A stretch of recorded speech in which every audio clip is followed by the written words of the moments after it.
So, I want to talk about spirituality in business. How many of you have interest in either of these? Hand up. Yeah. How many of you have interest in business? Okay. And spirituality? Yeah. Okay. When I say spirituality, a lot of us think, what does that mean? Maybe, oh, this clicker's not working. There we go. Spirituality, some of us immediately think us sitting in a circle in the forest chanting Om Shanti Shanti, waiting for enlightenment. Okay? And maybe I'm talking about that too somewhere, but really, when I say business and spirituality, what I mean with that, introducing spirituality into business, or not just introducing, even more than that, I am talking about the more than material dimension, the thing that's more than material. Okay? That's what I mean by spirituality when I say spirituality. Okay? And we skipped the slide there. This is not working. Can you go on that back up? All right, well, okay. Well, then we have it. Go ahead. There we are. So, when I say spirituality business, I'm not talking about bringing spirituality in anew into business. I'm talking about reintroducing it. Because the more than material dimension is an integral part to business. It's not a novelty to it, it's integral to it. Yeah? Just look at these concepts. You mentioned vision, purpose, value, yeah? Transformation, creation, relationships, connectedness. These are more than material matters. And they are not just somewhere around business, they're central to business. They're absolutely important to business. Okay? And why is that? Why even think about this stuff? Why even talk about it? Because when we look at it, business is somewhat in a crisis. Yeah? How many of you agree with that? Business is in a bit of a crisis. Yeah, the hand goes up, right? Total crisis. What kind of crisis are we facing? There's so many, I don't know where to start, but we can environmental destruction, eroding trust from the public into business. Consumer culture that's being proliferated around the world. Yeah? Social injustice in terms of exploitation of labor and resources around the planet. Existential dissatisfaction in the workforce and the consumer force, if you like. Okay? And a general planetary disconnect between business and the rest of the world and the rest of the planet. Okay? This is a real problem. Because in essence, business, in most cases, in many cases at least, today is neither true nor good nor beautiful. The three high principles in philosophy. Yeah? Truth, goodness, morality, or beauty. It's neither of these. Yeah? And my hypothesis is that it doesn't have to be that way. In fact, it shouldn't be that way. Yeah? In fact, business is perverted this way. Because in essence, business is beautiful. Just think about it. What is business? Yeah? Making lots of money. No. What is business? Business is the act of bringing together people, resources, spaces, energy, in a collaborative, productive effort. That's what business is. That's the essence of business.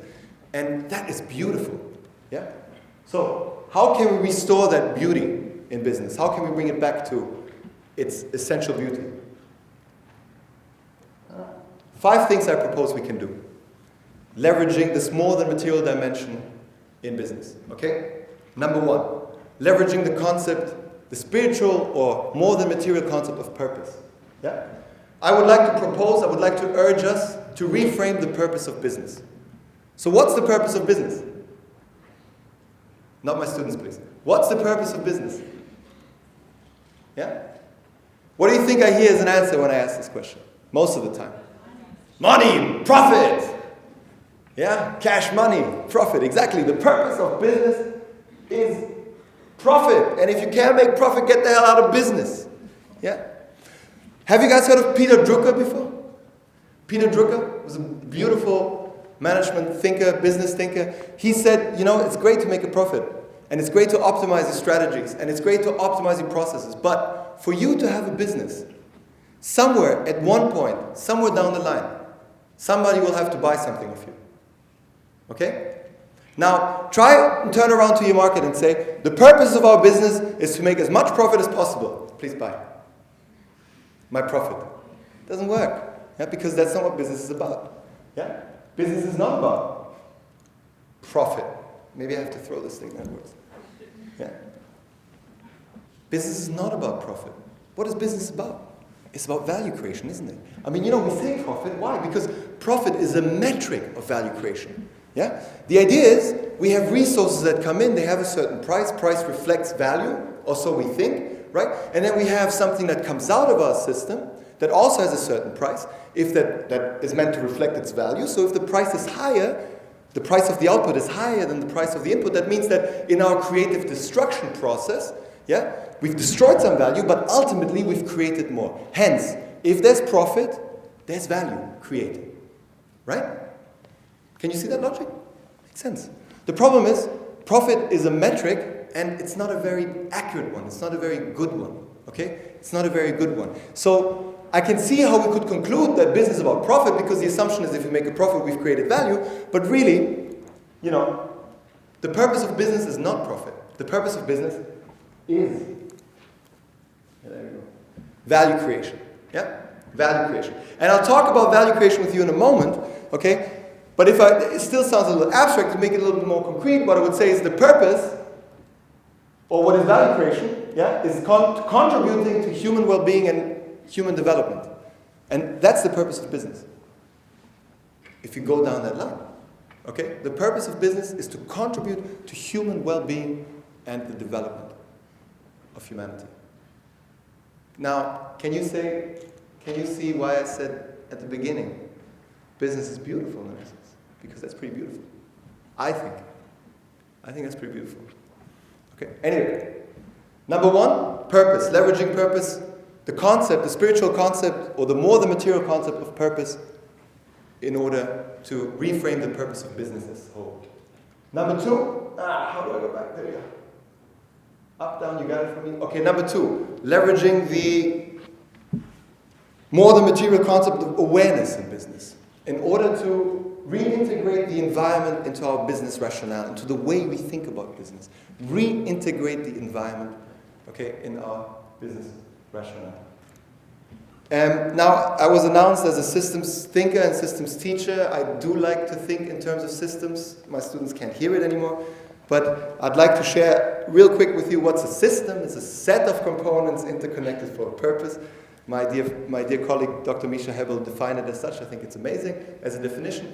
And as such, if you look at it, it's components that come together in an organized way to fulfill a purpose. So we can say a business organization is a system. And what we know about system, dynamic systems, living systems, okay, like a business is a living system, it's breathing, it's moving, it's interacting. Yeah. Dynamic systems are always open systems. Open, that means they interact with their environment. That means that a system, in order to be able to survive and thrive, needs to have an environment that is capable of interacting with it. In other words, for a business to survive and thrive, it needs to make sure that the environment it exists in also survives and thrives. Yeah? Now the question is, what's in the environment of a business? What belongs to it, what doesn't? Yeah. This question is not straightforward. It's a matter of the radius of inclusion. Where do you draw the line? What do you include inside of it? What do you take out of it? All right? If we look at modern business in its worst form, or maybe even in its common form, what we get is, we get the environment.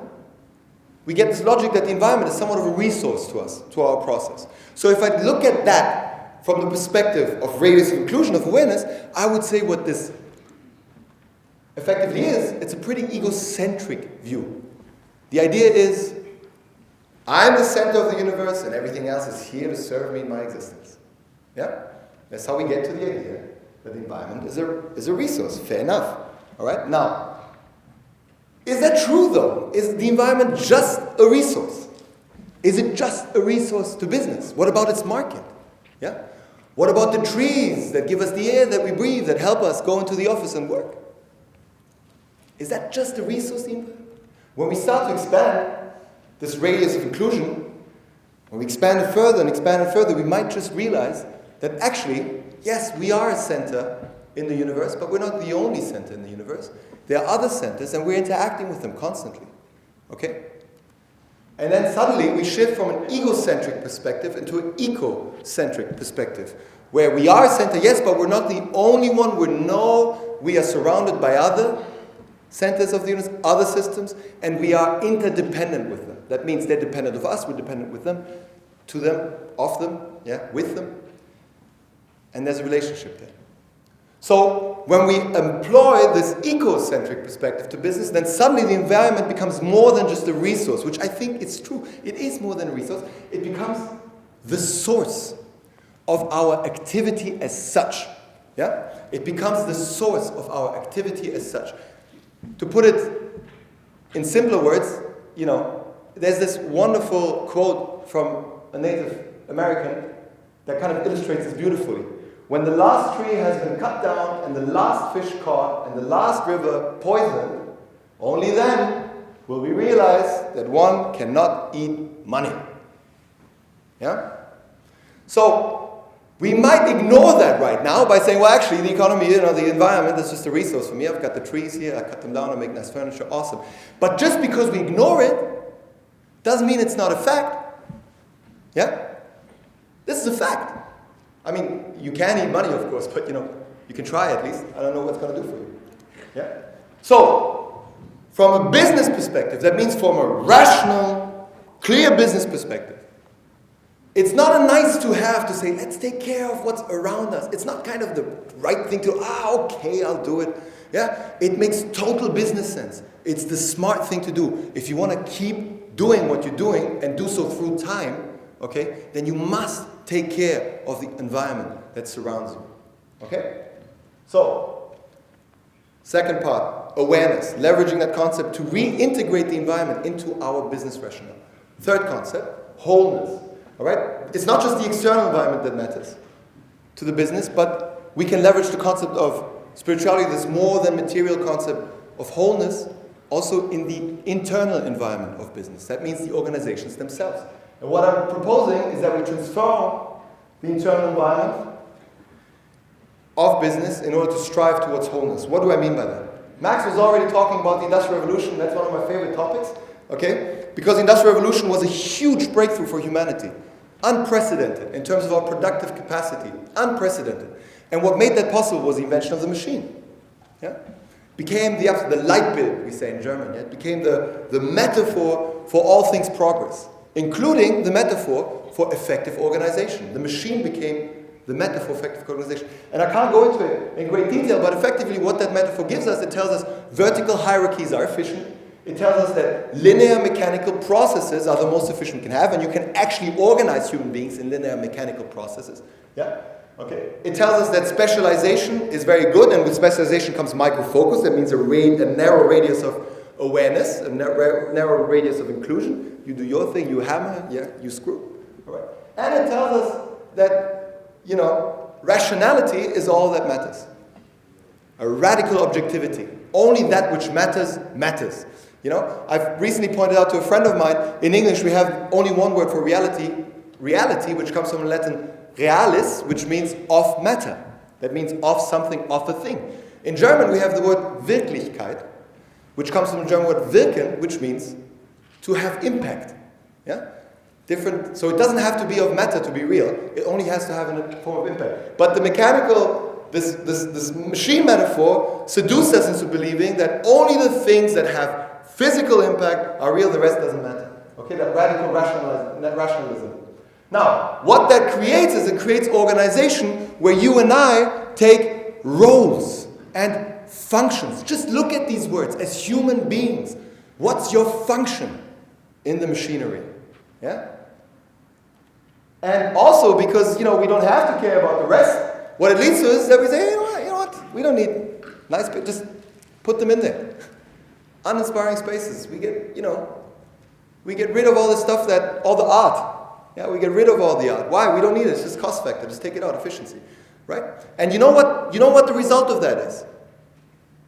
Yes, the Industrial Revolution helped us make an amazing progress as humanity towards more productive capacity, towards more wealth generation for everyone. Or at least more wealth generation. Yeah. And organizations that organize like this were more efficient than, the farmer on the field just doing his little thing. But that's also a result of it. 82.6%. That's the number, that's the percentage, okay, of all emotional health cases in 2014 in this country that were caused by employee anxiety, employment stress, and employment depression. 82.6% of the emotional health cases in this country are caused in employment situations, right? So what that tells me, no matter how efficient we are with it, and I'll argue that we are not that efficient with it actually, we need to transcend this machine metaphor, because to put in the words of Mos Def, the great American rapper, this is no way to live. Yeah? So what should we do instead? We heard already about the technological revolution, okay? I'd like to say we need also the spiritual revolution, where we refuse, where we stop to accept that we're being cut into square boxes, and we return to striving for wholeness. Being the artist and the business person. Being the father and the employee. Or the mother and the employee. Not either or. Okay? And the technology that we have in place today makes that more and more possible to set up empowering hierarchies that actually give us some power, give us something to do, give us a chance to impact. Not just observe how other people put away the reports that we've written. Okay? Engaging processes where we actually ask what we think and how we can do stuff, where we get the chance to think for ourselves. Yeah? Inspiring environments. It makes a difference, Yeah? And a culture in business that's not cutthroat. How a banker in the United States once said to me, I like my job because when I kill, I eat. And I wonder, what are you, a hunter-gatherer? No, you're a salesperson. You don't kill anyone. Okay? Now the cool thing is the technology that's out there, the internet and whatnot, it's giving rise to a whole different logic. We're replacing the metaphor of the machine with the metaphor of the network. And the network is organized in a different way. It's organized holarchically. And this is one of those hot concepts out there. The holarchy. It comes from the Greek word holon. Holon means, okay, a thing that is in itself, a whole and at the same time part of something bigger. So you get to keep your individuality and still connect to the whole. Alright? Yeah? And I can't go into depth here, but what the holarchy means, basically flatter hierarchies, more participation, more awareness, more access and openness, more transparency, yeah? And full human beings, not just functions. So, third, wholeness, okay? And the holarchy. Almost through with the introspection. What's the smallest unit of a business? That's you, the individual. And you know what? What we see around ourselves usually is a reflection of what's within ourselves. So, if we want to leverage the concept of spirituality in business and return it to its beauty, essential beauty, we need to get to know ourselves. Yeah? We need to get to know our values, our purpose. Yeah? We need to get to know what makes us tick, our identity. And not only do we need to get to know it, we need to start to live by it. We need to start to refuse to be coerced, if you like, into dropping our values, adjusting the things we want to contribute. Because you gotta eat, you gotta get a job. Yeah? We gotta start to act and cultivate.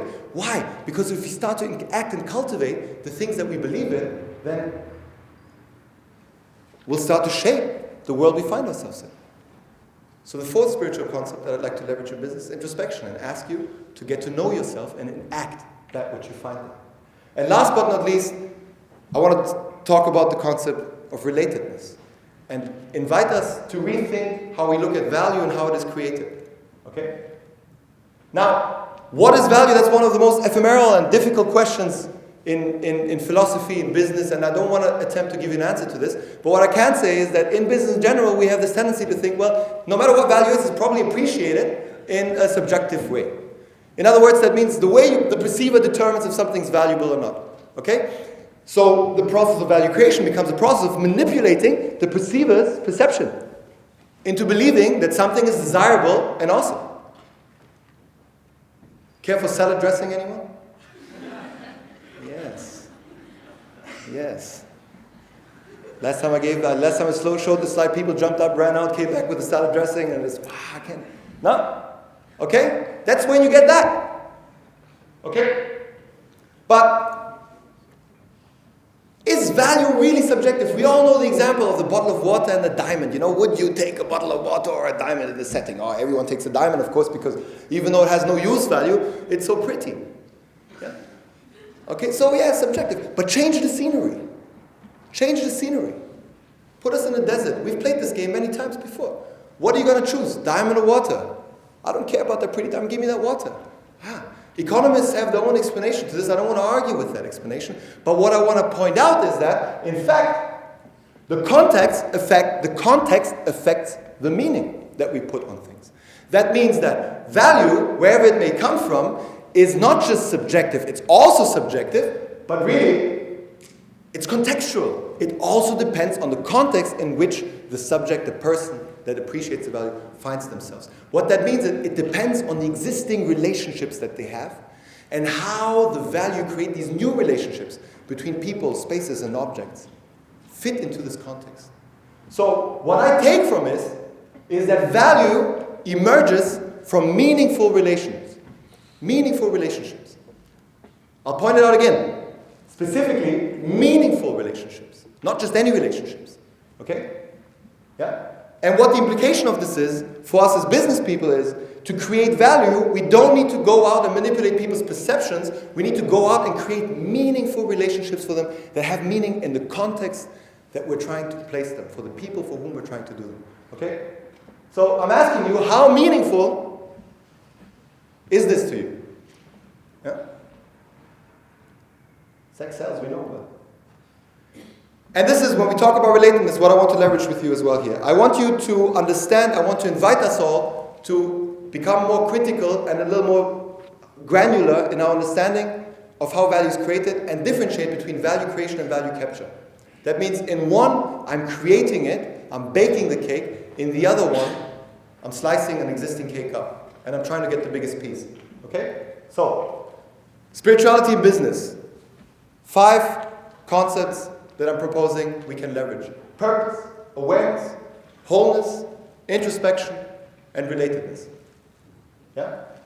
Why? Because in essence, business is beautiful. And for me, as someone who lives his life as a businessman, yeah, I want to return to that beauty, or even better, I want to project this beauty into the future. I want to reinstall business's beauty in its essence.